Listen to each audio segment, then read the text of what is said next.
I'm pleased to present our primary physician speaker this evening, Dr. Phuong Trinh, an infectious disease specialist, will help us to return to first year of medical school. And in approximately 15 minutes, Dr. Trinh will remind us of all the basic concepts of immunology as it relates to COVID-19, like a crash course Cliff Notes version. Then around 6:15, we have convened a panel of physicians who will review the most often asked questions. We prioritize them and we'll offer them tonight so that all of us are on the same page as we answer our employees, patients, and families' questions as it relates to vaccine safety and immunity. And I will introduce the panel when we get to that point of the program. And then around 6:45, after the prepared Q&A, we'll open up questions from anyone on the call in our part of the program that we've called Stump the Specialist. And then finally, we'll close with a discussion about what additional things you may need or have other ways in which MCMS and MedChi can support your practice as you continue to navigate this pandemic. And now it's my pleasure to introduce Dr. Trinh, our infectious disease expert for the evening. Dr. Trinh attended the University of Maryland School of Medicine, completed his internship at the Medical College of Pennsylvania and residency at the Medical College of Pennsylvania and Washington Hospital Center. Dr. Trinh practices in Silver Spring, and he is a valued member of MCMS and MedChi. So Dr. Trinh, we welcome you and appreciate you joining us for this refresher course in immunology. Well, thank you, Annette. Thank you, Susan, for setting this up. Yeah, the problem with reviewing immunology at this point is a lot of the stuff that I reviewed wasn't available to me when I was in medical school. So it's yeah, definitely a crash course. But I think when Susan approached me about speaking, she mentioned vaccine hesitancy, and so I think it's important to look at the development of COVID vaccine history, and it allows us to explain to patients and ourselves about the vaccine, the development story. So I think once you understand that and see, things that we really weren't looking at or even aware of before this whole pandemic came down, then I think we'll have a better perspective in terms of recommending things to our patients. And as new vaccines come out, they all have different mechanisms of action and modalities. So we may actually have some decision making to make within ourselves as more vaccines become available. So I think I'd start by some review. You probably know by now COVID coronaviruses. There were 7 human coronaviruses that were known to us. 4 cause common colds and are thought to be about 1/3 of common colds and are self-limited. The 3 that are significant and carry serious morbidity and mortality, as you know, are SARS, which came out in 2002, SARS-CoV-1, at the time was just SARS. It had 29 countries it appeared in, and it had about a 10% mortality, and it spread over about 2 years and then disappeared. So then things were fine up until MERS, Middle Eastern respiratory syndrome, in 2012, appeared in Saudi Arabia, and then an outbreak 2015 in South Korea, and then another outbreak in Saudi Arabia as recently as 2018. So this particular syndrome had a much higher mortality, about 35%. And there's still cases running around the world that are sporadic. We don't hear about them much in this country because they don't occur here that much, and probably we don't even think about testing for it. But in any case, that's the background. And how that's important is that development for coronavirus vaccines have been going on well before this pandemic became on the radar, especially against MERS, since it continues to be an intermittent problem around the world. Now, so not so much with SARS. There was some development, or has been some vaccine development for SARS, but nothing that's gone beyond stage 1 or first round of vaccine development. But obviously, nothing has been approved or even close to approved against SARS. So I think it's important to understand the biology, at least in some degree, with the new pathogen, SARS-CoV-2, as you know it's called. And there's four major structural proteins that are important where vaccine development has occurred. We all know how most of the vaccine, or all the vaccines right now, are targeted against the spike protein. But there's the envelope protein, the membrane protein, and nucleocapsid protein. And basically, as you know, it binds against the ACE2 receptor and enters the body, starts reproducing, and then becomes gets out of the host cell and then starts to spread.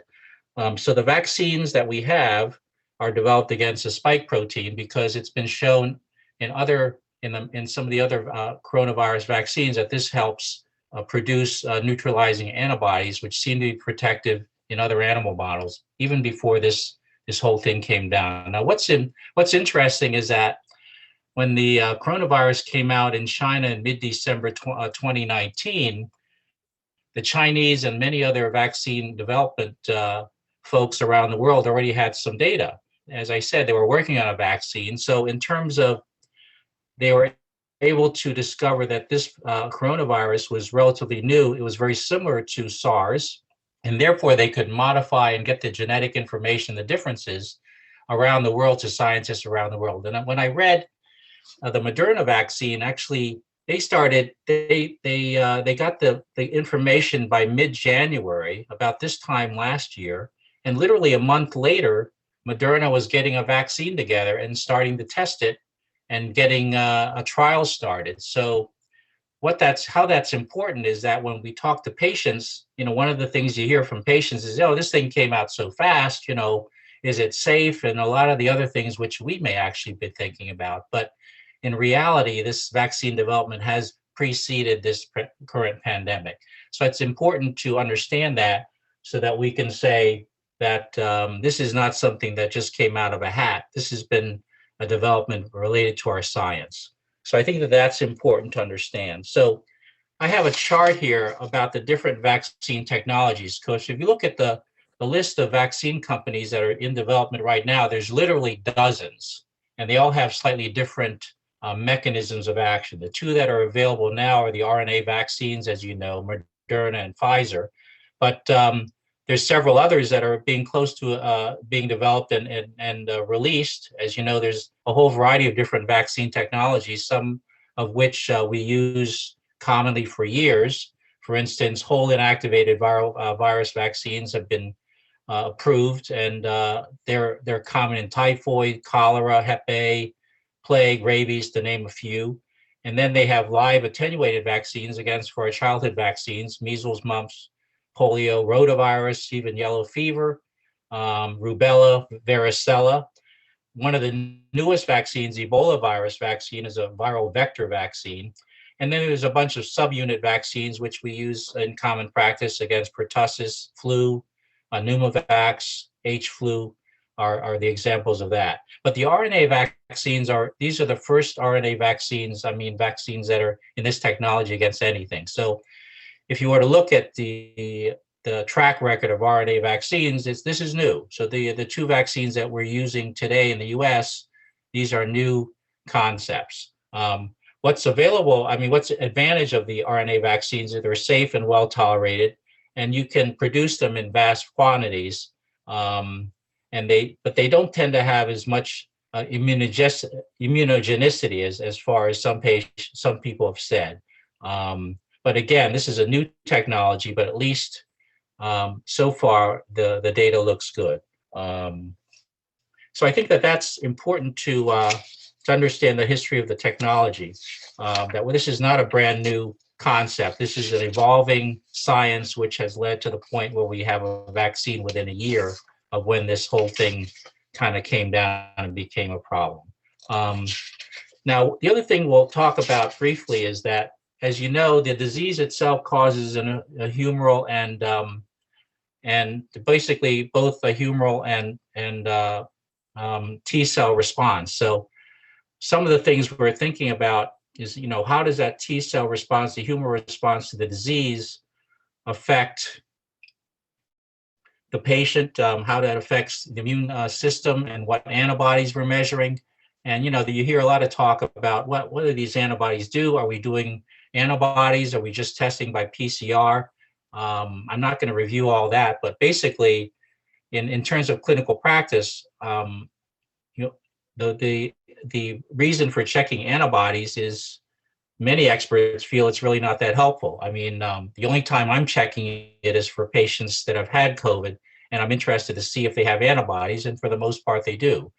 What's interesting about the humoral response is that some data has shown that people that don't have a significant infection don't seem to mount as robust an immune response. So their antibodies may be less, or even non-existent or non-measurable. And the patients that have the most severe disease seem to have a higher immune response, which at least in concept makes sense. Now, how that translates into potential vaccinees and whether we should vaccinate everyone still remains to be seen. But as you know, the current recommendation is to vaccinate everyone at some point if given the chance. So I think with that being said, let me see if there's anything else. Some of the, you can read pretty much, if you're into vaccine history and mechanisms of action, there's certainly a lot of reviews. The review I chose, I found, was actually from December. And it's more based on virology more than anything else. So in terms of clinical ramifications, it's not that helpful. But like I said, they have a whole list. I can give you the reference, but they have a list of dozens of different companies around the world that are in vaccine development right as we speak. One of the things that I read, and I think that's important to understand, is we don't know the duration of the vaccine, how long they'll last. In terms of the natural history of say, other coronaviruses, the one that causes the colds, really only a few months. You can measure antibodies and then it disappears or drops down. For the most part, at least as far as we know, most of the immunogenicity of some of these diseases is really a 2-year time frame. We saw some data from the UK that people that recovered from COVID-19 had antibodies going out to 8 months, but if you're dealing with a pandemic that's a little over a year old, we don't have a whole lot of history to rely on. So that brings up other issues that go beyond the current vaccine protocol, but at some point we're going to have to address that in the long term, and perhaps even in the short term. And you all know about the mutations recently that have been described, and how well these vaccines tackle those changes in the spike protein, these mutants that are appearing all around, including our state. But again, we're looking at that and trying to see whether the current vaccines have significant efficacy. But at this point, we don't have any other choices in terms of options. So it becomes kind of, we'll have to see what happens. I just saw a letter from the state health department about that exact issue. And it's interesting. They said if you have patients that have an unusual manifestation of COVID-19 or not responding to treatment, or significantly ill, or people that have been vaccinated with the first or second dose, even fully vaccinated, and have developed disease, they want to know about it so they can try to test and see if one of these variants or mutants is in the mix. So that's really just hot off the press. I just saw that literally half an hour ago. So in terms of the a few other notes regarding humoral immunity, the spike protein and the nucleocapsid are the main immune kind of targets that are stimulated by illness. There's different anecdotal studies showing some people, men might have more an immune response. They're looking at different subsets of patients and other genetic issues, other underlying diseases, to see what the immune response is. But this is really more anecdotal right now. I think from the patient's perspective, when I talk to patients, I do an impromptu poll. I say, are you going to get the vaccine? And for the most part, my patients are going to get the vaccine. And then patients that are skeptical or they ask my opinion, I certainly say, yeah, get the vaccine when you're able to get it. If you're worried about safety issues and concerns like that, well, by the time you're even able to get it, we're going to have a lot of people have gotten it. So we're going to see a lot more data. So I think, in terms of the biology of virology of this particular problem, I don't think it's super important to know the mechanisms, except to know that the vaccine development story started long before COVID-19 became a global pandemic. So I don't know what else, I think we can go into the questions. I think that'll probably be the best segue. What do you think, Great. Annette? Yes, thank you, Dr. Trinh. That was a good overview and refresher. So this certainly brings into it a lot of other follow-up questions. So we have that prepared panel. As you know, there's probably a lot of questions out there. The media really runs with things, and there's some myths and such. And so hopefully we like to be able to sort of present some of the common questions that I know many physicians have been asked, and some even basic things. So we'll go into that. So after the Q&A, then certainly everyone can start to put questions in the chat thereafter, and we should be able to keep this panel to about 30 minutes, hopefully. So I wanted to just take a brief moment to introduce our panel. So our panel, along with the staff tonight, reviewed 5 different Q&A documents, compiled them and prioritized them. So hopefully it makes a little bit of a sense as we go along with some of the questions. So I wanted to introduce Dr. Aruna Nathan. She's an internal medicine and lifestyle physician. And we also have Dr. Marsha Seidelman, pulmonologist and lifestyle physician. We have Dr. Tuesday Cook, bariatric surgeon, Dr. Brent Berger, an internist, and Dr. Gary Rogan, gastroenterologist. So we'll have them pose the topics not addressed yet by Dr. Trinh, and they'll respond along with Dr. Trinh as indicated. So again, we'll try to keep this session to about half an hour, and we'll start with Dr. Nathan.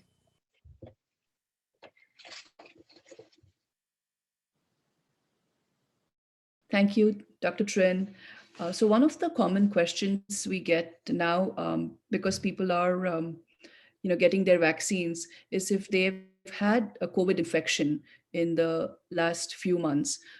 Say they've had a COVID infection, and how long should they wait to get the vaccine? And sometimes some of the younger patients may ask, should I even get the vaccine because I've had the infection? I think you touched on it about with the immunity lasting for about 8 months or so after the infection, but is there some guideline? Well, there's no guidelines. What's interesting when I do my reading, patients that have, if you look at the natural history, 40 to 45% of patients that test positive may not be sick. They have no symptoms. So, and in fact, do those patients mount antibodies? We're not measuring antibodies in patients that are asymptomatic, as it's not changing our treatment. So short term, as you know, the CDC says everyone should be offered vaccine. Now, in patients that have had it, and just from the practical standpoint, I say, look, if you've had it, especially if you have any clinical illness, you probably have antibodies. And when I've mentioned, when I've checked my patients that have had COVID and recovered, I've checked their antibodies just for fun, and most of the time they do have IgG antibodies. So in that case, I would say let's wait, because for 2 reasons. One is that we don't have enough vaccine for people that really need it.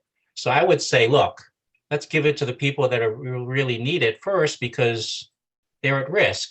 You've recovered, you have antibodies, you're probably protected for at least 3 months, if not longer. And let's give other people a chance. If we had vaccine for everyone right now, we could vaccinate them. But I think the CDC says once you've recovered, you can be vaccinated. Now, what does that give you? It probably gives you a more robust immune response on top of your native immunity. I mentioned that patients that, at least there's some data that patients that have a mild illness may not mount as much of an antibody response. Makes sense. The most severe patients, more profound antibody response.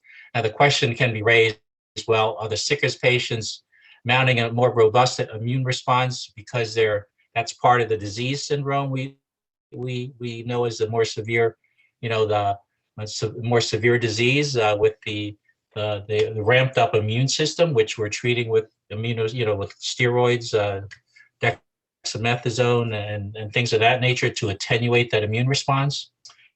Anyway, so those are kind of questions that are raised by that kind of recommendation. But obviously, we have to go by what the experts say, CDC. But the short answer is yes. I think at some point, everyone should be vaccinated if it's available.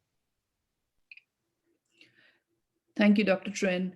Another question is also about vaccine, and this is if someone has received monoclonal antibodies for treatment as an outpatient, do they wait 90 days for the vaccine? Is that what is recommended? Yeah, that's what I heard. I mean, there was an expert saying that. That was something which wasn't really clear. But in fact, the antibodies, we just started. I wasn't even aware they were giving it until my colleagues mentioned it. Oh, you can sign up somebody, and if they fit certain criteria and they have antibodies, they can get an infusion.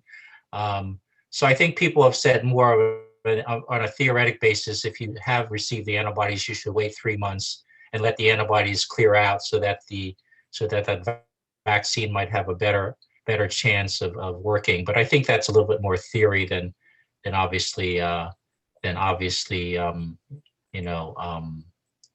truth. But those patients, the ones that I've had get antibodies, are people that have tested positive. So so again, that kind of fits into that, you've tested positive boat, and we can probably wait and allow other people to have access to the vaccine first. Thank you. One other question that was that may come up is, say somebody is in quarantine because they've been exposed to someone who tested positive for COVID, and then they got a call or they have an appointment to get their vaccine while they are in quarantine. How do we go about advising for a situation like that?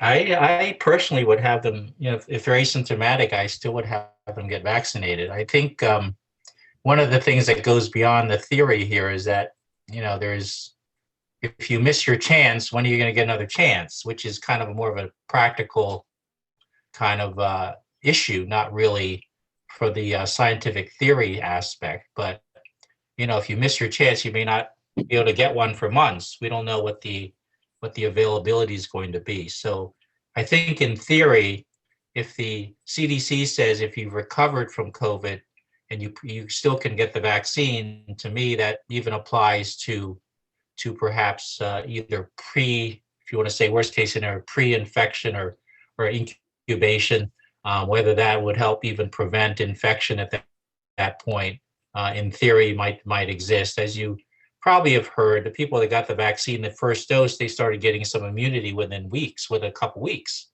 So I think that would be, if they're already on the list and they have an appointment, then unless they're sick or have any symptoms, I probably would just have them go ahead and get it. Thank you, Dr. Trinh. Well, I just want to add to that, though, that if they are in a close contact with someone and they're quarantined, they probably should, get the vaccine. But then if they're quarantined, they should wait until their quarantine is, until they're out, right? So they don't. That's true. If they can reschedule it, that's true. Right. So I think with that, we'll go ahead and go over to Dr. Seidelman. Thank you. So we know that there are side effects from the vaccine. People get fevers and chills and achy. So a question that comes up is, if someone doesn't feel well after the vaccine, the first one, can they either skip the second one or get a different brand of vaccine? Well, I think we all know that unless somebody has anaphylaxis, I think the current recommendation is they should just get the second vaccine, the second dose, and treat the symptoms. And pretty much that's what we're telling people, unless you have a severe reaction that needs, epinephrine and all steroids, epinephrine, the whole full court press for an anaphylactoid or IgE response, then otherwise, we're just recommending that they get the second dose. Mhm. And then there are questions about whether immunocompromised patients or patients who are pregnant or breastfeeding should receive the vaccine. Well, I think the pregnancy issue is really up to the patient. We don't have data in pregnancy patients. They weren't allowed to get into the studies. So I think it's their own decision. In theory, it should be safe. In theory, the mRNA vaccines, what's interesting is the mRNA is it gets into the cytoplasm and then is broken down. After it stimulates the immune response, it disappears. So in theory, I wouldn't think that we're dealing with issues with pregnancy. We're not talking about live attenuated vaccines. We're not talking about anything along those lines where pregnancy might be more of an issue. But again, it's untested. But like this is a vaccine emergency use protocol. So we all have to sign waivers to get the vaccine to understand that it's not been out that long and we don't have as much safety data. And so we're doing this under an emergency protocol. So I think if the patient's ready and willing, then, but in theory, there shouldn't be any risk. And even with breastfeeding or postpartum, I think it shouldn't make much of a difference, at least as far as we know. Right. And immunocompromised, I assume that the more immunocompromised they are, the more important it is for them to get their Yeah, vaccine. I mean, I think that would be the case. We don't know how well it's going to perform like other vaccines and somebody who's on immunosuppressives, biologics, et cetera.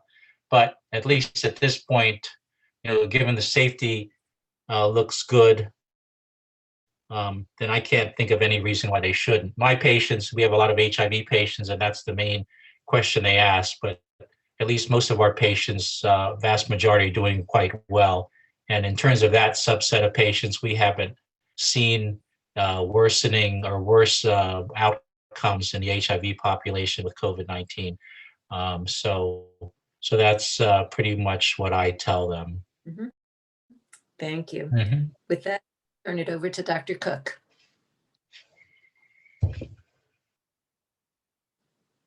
Thank you so much for your presentation, Dr. Trinh. It was quite informative. Thank you. One of the questions that we get fairly often is, are people who participate in the vaccine trials being followed long-term? I believe so. I think, I don't know exactly how long. I think I have to look at the protocol. There was actually the first release of the the Pfizer vaccine was just written up in the New England Journal last month, I believe, end of December. So I don't remember how long they're going to be following, but I imagine it's going to be at least a year. But as you know, people, if you get the vaccine now, the CDC has you fill out at least short-term symptoms, at least for a week or so. I think that's what they've done. At least they stopped bothering me after about a week. So good, interesting. I don't think I got bothered at all, but I had no symptoms for either dose, so yeah. Okay. Well, you fill out the app and how are you feeling today? Can you work? If I say no, will you send me home? Okay. So another question that we get asked often, we get this asked by patients and physicians alike. What do we know about each of the vaccine's efficacy? Well, as you know, the Pfizer and Moderna vaccines are both about 95% effective in terms of reducing mortality and morbidity, especially mortality. So how I look at the data is this. I tell my patients, look, if you're worried about dying from COVID, you need the vaccine. Even though the risk of dying from COVID is not as substantial, certainly not as high as SARS or MERS, but it's that unknown kind of thing. You can have every more risk factor in the book, and your chance of dying might be 20-30% at the highest range, but on average, it's still about 1% or less in general. So that's one thing I tell patients. If you're worried about dying from COVID, you should get the vaccine just for yourself. But the reasons for vaccinating or recommending it will go far beyond that, obviously. So, but anyway, that's what I tell them. All right, thank you. I think Dr. Rogan may have a few questions for you.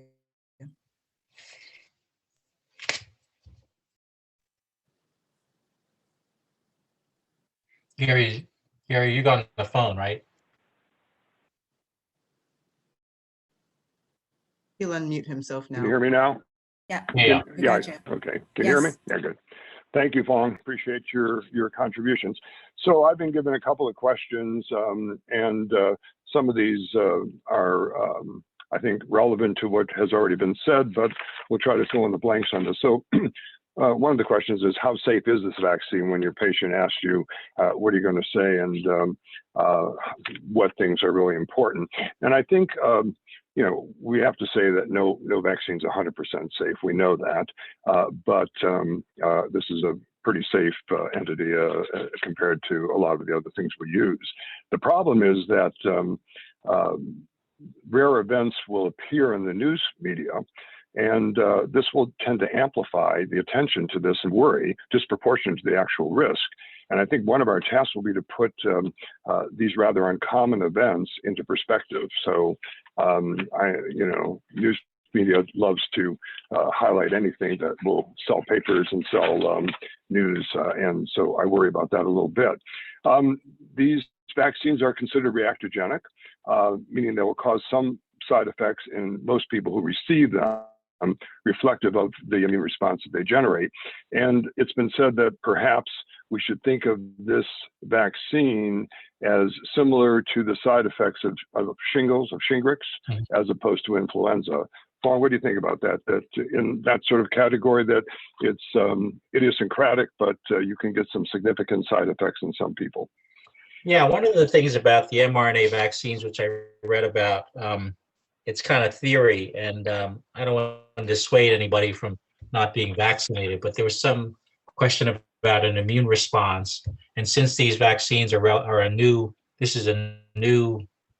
target and first target for the mRNA vaccines, there is an immune response. In fact, yeah, as you said, most people have them. They're pretty typical. I had the typical ones on a second dose and responded to some Advil within a few hours. So I've heard other colleagues get a high fever and they had to take steroids, and this is by second hand. And so I think one of the uncertainties clearly is, as you said, Gary, the vaccine is new. It's a race against time. The main thing we do know is it's very effective in preventing significant mortality and death. I mean, the patients that got the vaccine didn't die. Obviously, it's a relatively small number. And obviously, when you give it to more people, there's still that 5%. What about them? Is there a 5% chance? 5% of, 1%? You can do the math and do your own estimates in your head. But the point is, there's no perfect vaccine. And even if you look at the different vaccine technologies, they all have pros and cons. We're getting a little bit farther afield, but as the new vaccines come out, the J&J vaccine, one dose, the efficacy is somewhat less. Does that mean they're going to give you a second dose? As you know, right now, everybody's looking at different approaches to vaccinate their country. Should we get everybody, if we don't have enough, should we give everybody one dose and hope we have enough for a second dose? Everybody's thinking about different ways of doing things. The French just said, we're just going to vaccinate the younger, under 65. Other countries have looked pretty much counter to what we're doing in this country in terms of rolling it out. So it brings up a lot of questions we don't know exactly. But you tell patients there's side effects. Look it up on the CDC website. You'll see what the common ones are. But the other thing you mentioned, Gary, is very important. You see patients, you see stuff on the news, you don't know if it's real. Patients and say, well, what about this doctor in Florida who got it and 2 weeks later he died? I said, what? I didn't know if it was real or not. You have to go back and see, is this real? Was it coincidental? We all know that anything we give patients, if something happens afterwards, there's this, is it related or is it true, unrelated. The most common Right. example is the flu shot. How many patients tell you, oh, I got the flu shot and I got the flu? It's like pretty Right. much you hear it every year. And you have to say, well, that's not likely, but you don't want to get into an argument with them any more than you have to. But yeah, that's really one of the problems. And we have so much information that spreads, and then you're sort of stuck with trying to tell people what the reality is. But that, I think, is a more important question. We have to keep an eye on the news and see what's real. And there's stuff that you see. And one of the patients, this is completely off the cuff. I was getting my hair cut, and the person there just said, what about these patients that they were given it in some Scandinavian country, and they got sick and died? And I'm like, really? Did we hear about that? And then you hear about it later, and then you see some stuff that where's the source? And it's like a Russian propaganda machine newspaper, so I think you have to really you got to look at your sources these days. We all know that. That's not just with this is with everything. Thank you. Dr. Rogan, if I may, just to, there was a question in the chat. I know we said we weren't going to ask questions in the chat, but it was sort of related with the side effect issue. I think there was one question about the vaccines causing Guillain-Barré syndrome. So, I'll address that. Good, thank you. Yeah, so just I did write down a few of these, just a couple percents that you might want to tell your patients. So it looks like in the trials, only about 1% of the patients had anything that was considered severe, and that fatigue, headaches were the most common. Generally, and this is again something to alert your patients to, it's the younger patients that are going to have more immunoreactivity and therefore are going to get sometimes the more severe reactions, and usually on the second shot. I had just finished my second injection last week, didn't have anything on the first one. And the second one, I had some pain at the site for a couple of days, especially when I slept on it. So as the older patients get less, that's me, and some of the younger ones you can expect to really get hit hard. My son's a surgeon in Chicago, and his residents got their injections, and several of them were out for at least 24 hours. So it can be reactive in the younger patients if they get them. Most of our patients that are getting them now are not really younger, except the healthcare workers. So keep that in mind as we go forward. And then this question, there's two issues that come up a lot in terms of the naysayers. The first is Guillain-Barré, and to date, and Phuong, you can add to this if you wish, there have been no reported cases, as well as none to transverse myelitis. There have been a number of cases of Bell's palsy reported, but not in any increased frequency than what you would expect from that which would occur in the general population. Phuong, is any Guillain-Barré that's been reported? Because people often ask that, they think of the worst. Yeah, I haven't heard of anything either, Gary. I mean, one of the things about this pandemic is that once anything is reported, we're going to see it in the paper, which is usually our main point of reference. But in reality, I think the lay press has done a pretty good job of summarizing some of the latest developments, which we normally wouldn't see. But on that note, what if the patient already had Guillain-Barré, with the other vaccine? What would you tell that patient? Should they be okay? Well, I think we don't know, but what we can tell them, I think, is we haven't seen it.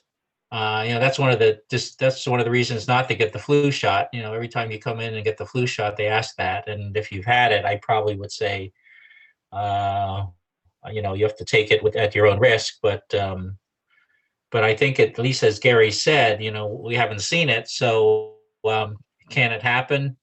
Unlikely. We already have 15 million. How many people have gotten the vaccines in this country so far? I don't know what the exact number is, but I'm sure it's around 15 million by now, or maybe more. So if we saw anything, we would have heard about it. Hopefully. And then once somebody hears about it, then it gets spread pretty quickly through the usual channels. So So yeah, I think Thank you. everything, like I said, you've got to sign a waiver because this is an emergency situation. Mhm. Mhm. Great. Right.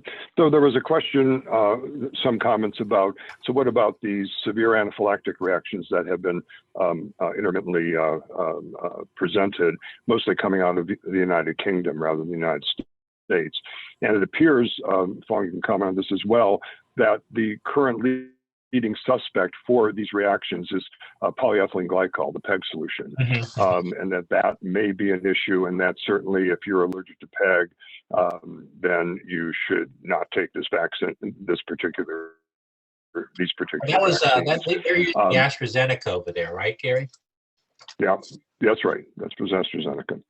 But it's rare, and you know, if and we are all instructed to tell our patients that if they have an anaphylactic history, then they need to be evaluated by an allergist to be sure that this is an appropriate vaccination to take. If they have an allergic history, then instead of waiting the usual 15 minutes post-vaccination, you should increase that to 30 minutes observation to be sure that they don't have any difficulties. Just a couple of quickie statistics here. So how often do these allergic reactions occur in anaphylaxis? So penicillin's 1 in 100,000. I'm sorry, 1 in 5,000 in real penicillin allergic patients. This is in 1 of 100,000 doses that any type of severe allergic reaction occurs.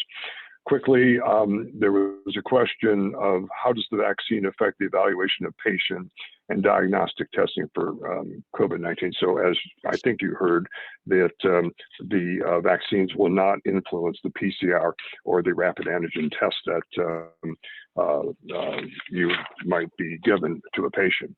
And one last one, what is the percentage of patients of the population needed to achieve herd immunity? I've seen numbers all over the place going up and up. The latest that I heard from the CDC was 75 to 85%, with more emphasis on the latter, before you can assume that you can really control the disease either by people who have had the disease or people who are vaccinated. Phuong, does that number sound about right, or is that just a guess at this point? Well, I think it's pretty much a guess. I mean, it's one of those things which, you know, it's one of those things given the way this virus behaves and how quickly after exposure you see caseload increases or changes. We're not going to really know until we're there, which brings up, you know, one of the later things about, maybe we'll get into some of that with the next round of questions, but it raises the question of after you've been vaccinated, you know, what is it? What next? But anyway, maybe we can talk about that later. But I think that's a good segue actually to Dr. Berger. Thank you, Dr. Rogan. Right. Hi, Phuong. How are you tonight? Thanks for joining us. So the big question is, what do you do after you've been vaccinated? How does your behavior change? How do we know when it's safe for grandparents to hug their grandchildren that they haven't seen for a year? What do you recommend? What can you tell from your crystal ball about what you can offer those people? Well, you know, it's funny. There's an article in the Post this morning about that question. It's on the front page. So, and they ask a bunch of experts, and everybody's got different opinions. You know, in theory, if everybody's been vaccinated in your family, you know, can you go into a restaurant and eat or go on a plane? And but the reality of the issue is you still got to do the same thing we're doing now. You got to wear a mask. You got to do the social distancing, and in practical terms, it hasn't changed anything. But in terms of how you perceive the risk, I would say, look, you know, with the vaccine's 95% effective. If you wait 2 weeks after you've gotten your second dose, you should be fully vaccinated. But in terms of how you want to deal with that percentage and how that data influences your activity, then that really depends on you. I have friends that said, well, I'm going to be vaccinated. We're going to go get on a plane and visit our kids, you know, no problem about doing that. And I think that's what I think we want to get with the vaccine. Why do we want to get vaccine? Number one, we want to not die. Number two, which isn't proven yet, hopefully the vaccine will reduce colonization or transmission rates. And so one of the other things I mentioned to patients, okay, if you don't believe you're going to die from the vaccine and you don't think you need the vaccine, well, what about your family and friends? You want to infect them? You want to be a vector? We don't have proof on that, but I think in reality, maybe I think Moderna had some inkling about it does influence that. But the reality is you won't really know until you see caseloads drop. So some of the people that mentioned on the post this morning about that said, look, yeah, I'm still going to be not going into a restaurant. Well, but then other people are going to say, like I said, yeah, I'll go into a restaurant if I really want to and have a meal rather than sitting out in 20-degree weather. I mean, there's all these, that's the thing about risk. People don't, everybody has a different perception of risk. And if you ask our colleagues, what are you doing? It's all over the place.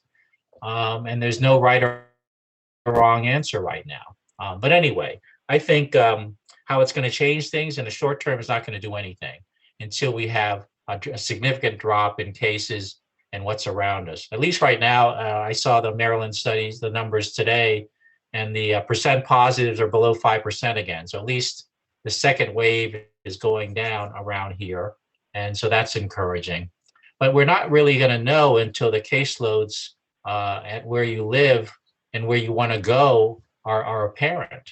But we should have that information relatively quickly once we get enough people vaccinated. And whether herd immunity occurs at an 80%, 70%, 50%, we don't know. We don't know until it happens. Thanks. I'll turn it back over to Dr. Nathan.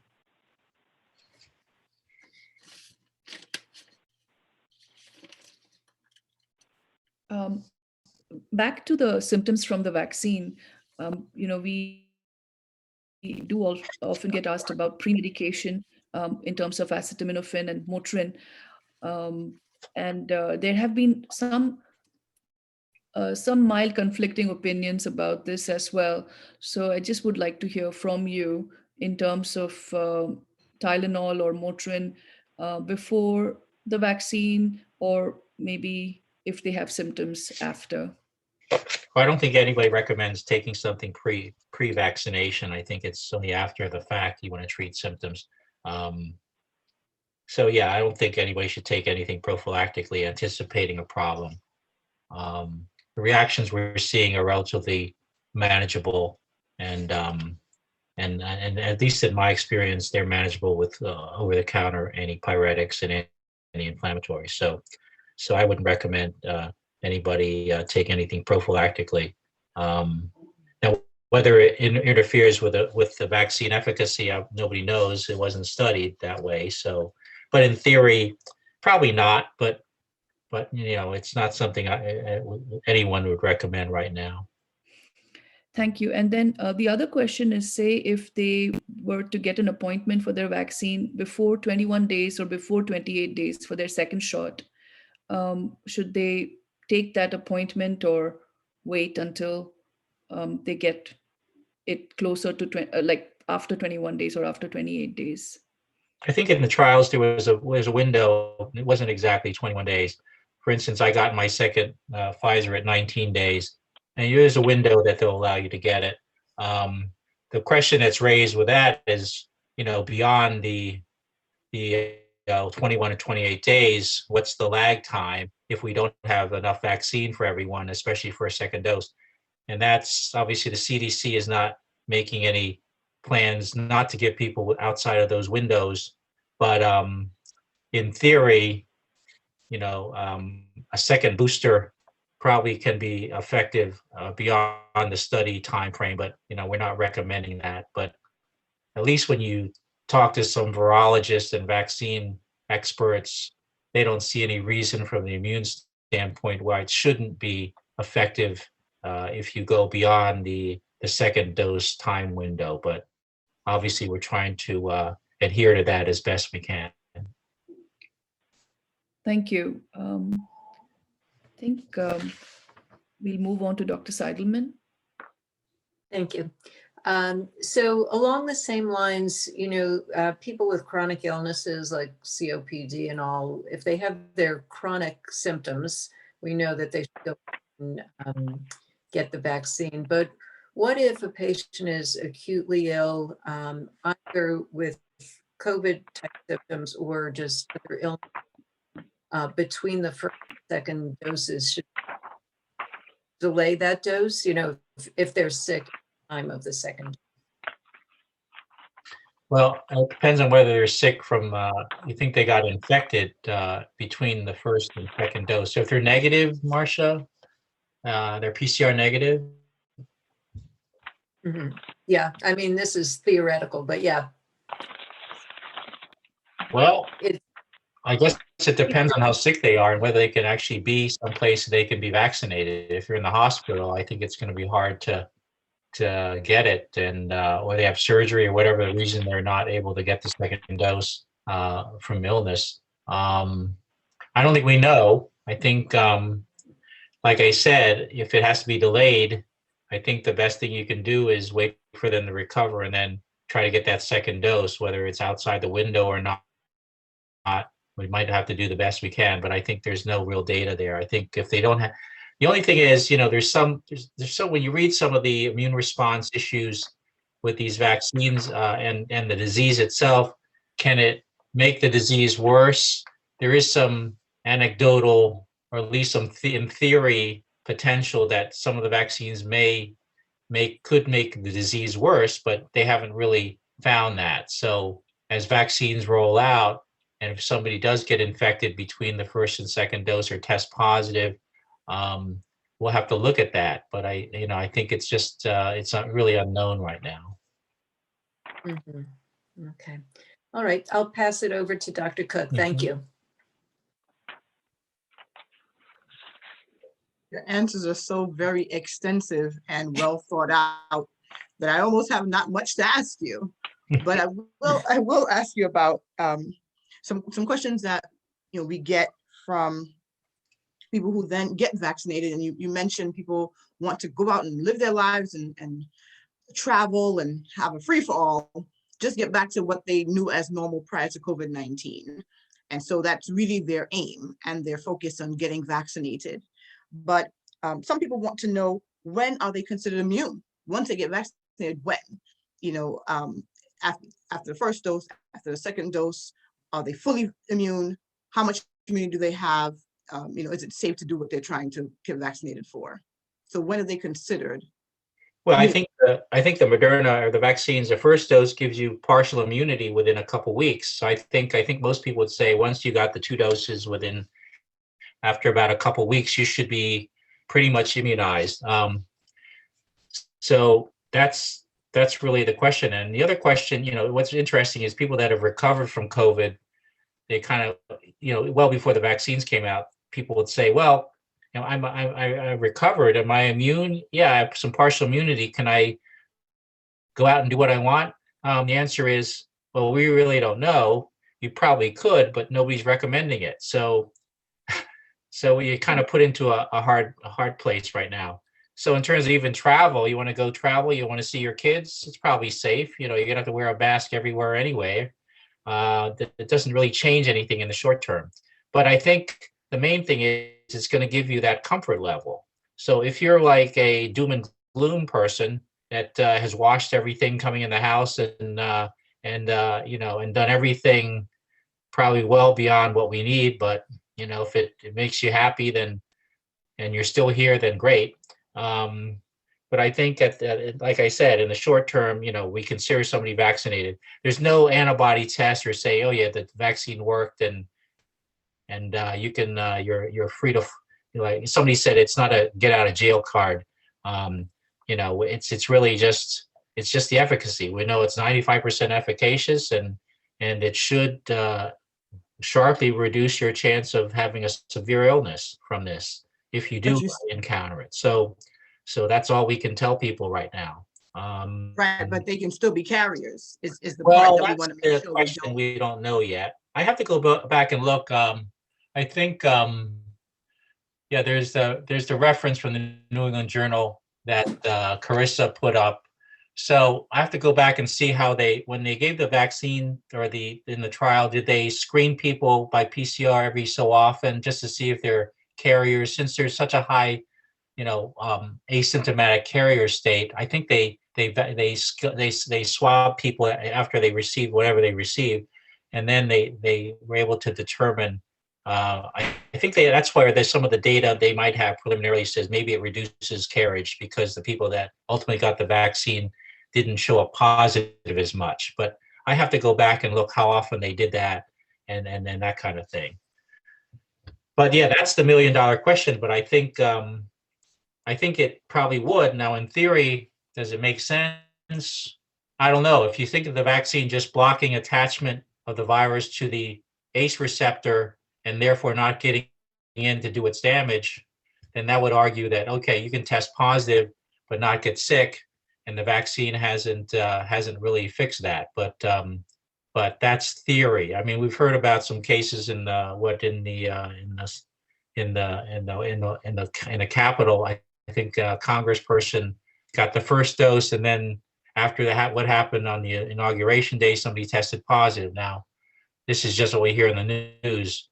Were they between the two shots? Probably. What does that mean? I don't think they were sick. They just happened to test positive because they had contact exposure. So that's going to be something which is very important to sell the vaccine to people that are naysayers.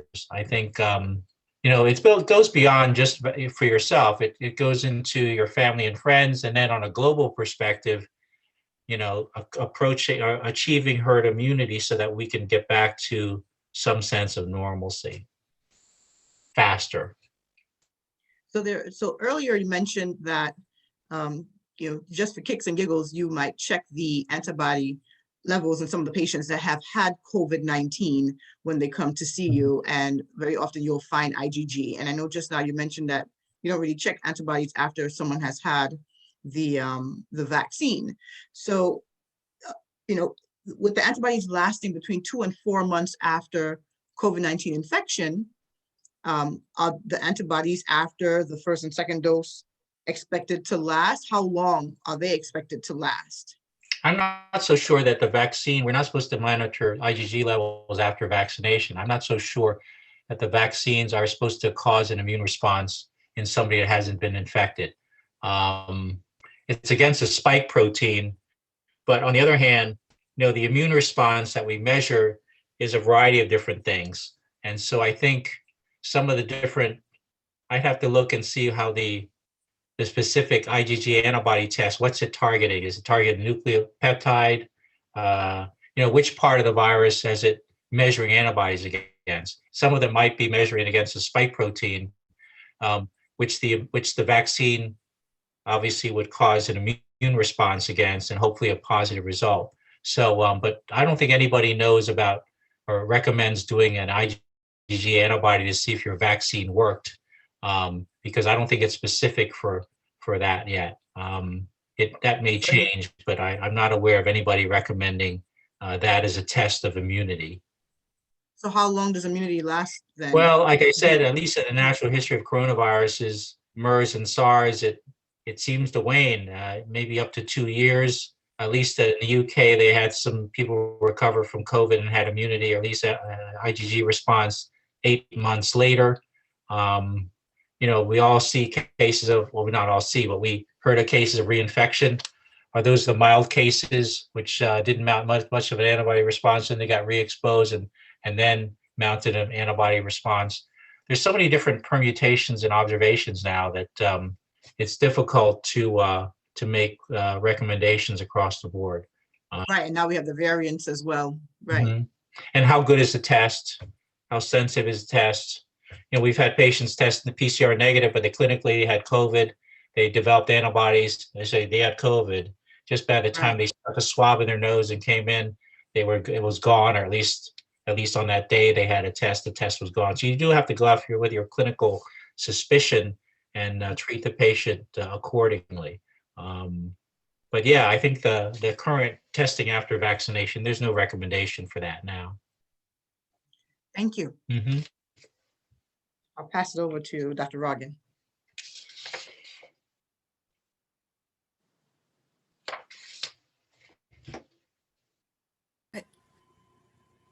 Dr. Rogan, I think we're not hearing you again.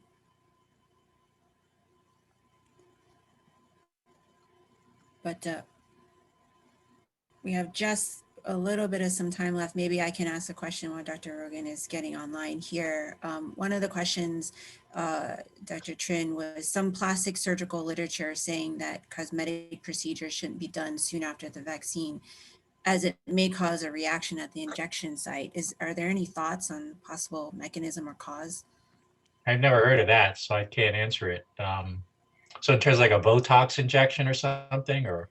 Dr. Ali, you had asked that question. So I know for myself as a facial plastic surgeon, there's been some statements coming out from the Dermatology Society and plastic, reconstructive societies as far as some local reactions. If you've had a history of dermal fillers, that after the vaccination, you may have had some localized swelling. But according to the statements, they said that the incidence is not significant enough to delay vaccination. And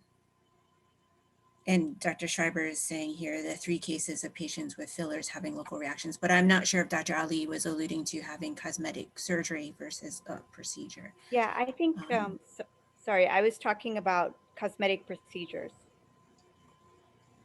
But I'm wondering if there are other things, other procedures that patients perhaps shouldn't have, or we should advise them not to have. I think one thing would be to not have another vaccine very close to the COVID vaccine.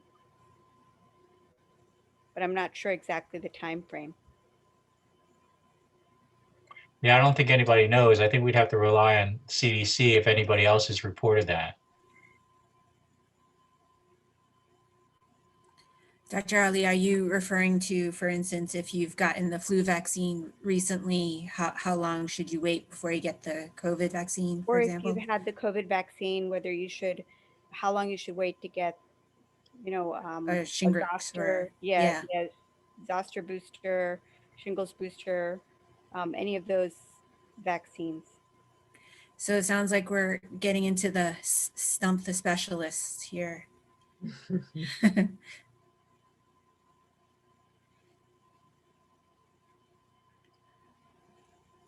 Well, as you can see, I mean, there's lots of very interesting questions, and I'm hopeful that everyone found that very informative and valuable to have that Q&A. We certainly will make this available as well for the participants here. I certainly feel much better prepared to answer many of these questions. And did anyone have any thoughts on that last question? We'll open it up. Has anyone come across anything as far as a timing of different vaccinations after the COVID? We'll have to look into that one, Dr. Ali.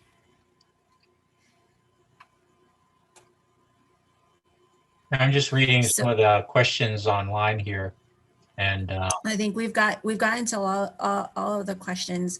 A couple of I think there's no other new questions. Anyone have any other new questions that they want on the panel? Any last comments, Dr. Trinh, before I close out? well, I think, it's just going to be something we're just going to keep our eyes and ears open. I think when I tell patients, if you have access to the vaccine, get it. As you know, it's a race against time. Every day, 3,000 to 4,000 people are dying in this country. And until we get everybody vaccinated or get to the point of achieving herd immunity between native or natural disease and vaccine intake, we're not going to be able to get out of this. And we're just hoping that, these variants will be managed by the vaccine also. But it's such a, I don't think we ever thought this was going to last this long. But here we are. So, but we have to trust the science. And I think, I tell patients, if this happened 5 years ago, 10 years ago, we wouldn't have a vaccine so quickly. So trust the science. I think it was important to me to look at the vaccine history and understand that this has been going on a while.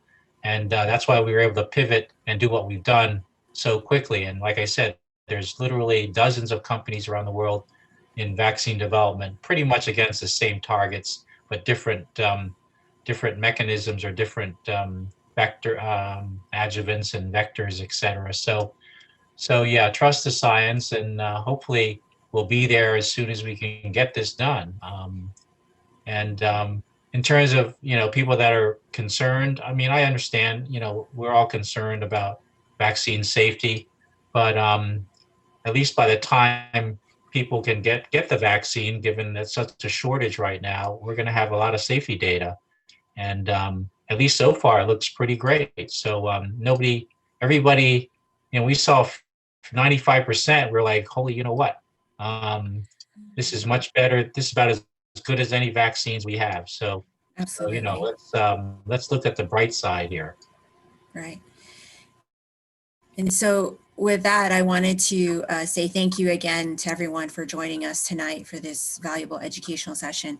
Certainly, I wanted to send a special thank you for Susan, Alex, Carissa, Marissa. You can see that Carissa also put some CDC guidance on the co-vaccination administration in the chat.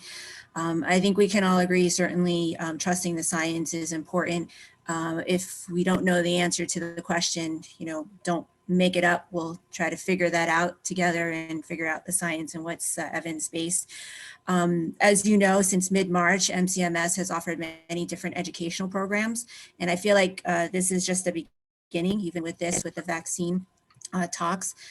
In addition, there's CME programs coming up, which will continue to address the most significant issues related to the pandemic.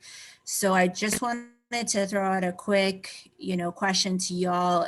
Anything else that MCMS and MedChi could be doing to help support you, your practice, your patients? If you want to also put that in the chat, that'd be great, and we can also follow up on that as well. Dr. Phuong, this yes, is Susan. I have a quick question for you.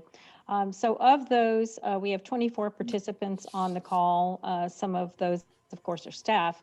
I'm just curious from an accessibility standpoint, are there any of you who would like to get the vaccine who have not had a vaccine yet, that you found it impossible to get the vaccine? Okay, I don't see anybody raising their hand. I don't see anybody speaking out, which is a really great thing, great news, because your medical society has been working tirelessly trying to help physicians access vaccine along with all of your staff. So if you're continuing to have a challenge with that, please reach out to us, let us know that so that we can help you kind of facilitate that process. Again, said there are some processes, but if we don't have vaccine, it doesn't help. It doesn't help anyone. So, so thank you. But if there are other needs and how we can support you, we're all ears. Yes, absolutely. And also Carissa put in the chat to register for MedChi's upcoming CME program, also for addressing vaccine hesitancy in practice staff. That's also in the chat there. Certainly we appreciate your feedback. We appreciate your engagement, all of you tonight. Special thanks to Dr. Trinh for being on the what's the word, the target tonight. But I appreciate everyone's support with MCMS. We could not be a membership society without members. So if you have already renewed your membership, thank you. And if you haven't, please go ahead and do that. We will communicate with you afterwards in a program email. So with that, I thank you all and have a good night. Good night. Thank you.